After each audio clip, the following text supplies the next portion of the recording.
Pentru măicuța lui cu mesajul la mulți ani pentru doamna Paula. Yo, bine mă. Auzi ce spune? Azi e sărbătoare, ziua lui mama, Doamne. E măicuța mea, ea e mila mea. La mulți ani, o măicuța mea, frumusețea mea. La mulți ani, o regina mea, tu ești viața mea. La mulți ani, o măicuța mea, ce mult te iubesc. La mulți ani și te prețuiesc, eu cât mai trăiesc, măi. Pentru Paula, la mulți ani, eu de la Beni, eu Aus, hei, bine mă, eu.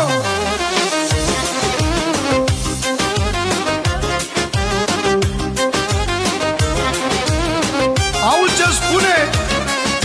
Azi ne-am adunat, că ai suflet curat, să ai fericire și zile senine.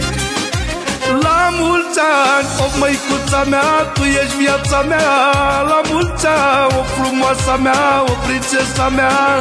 La mulți ani, o măicuța mea, tu ești viața mea. La mulți ani, o măi mama mea, ești sufletul meu, eu. Pentru Paula, la mulți ani. La mulți ani.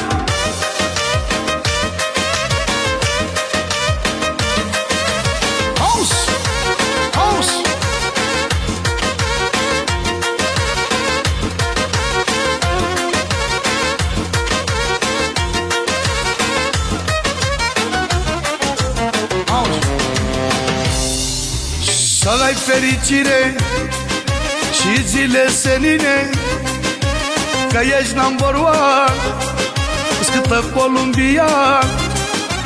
La mulți ani, doamna Paula, că e ziua ta.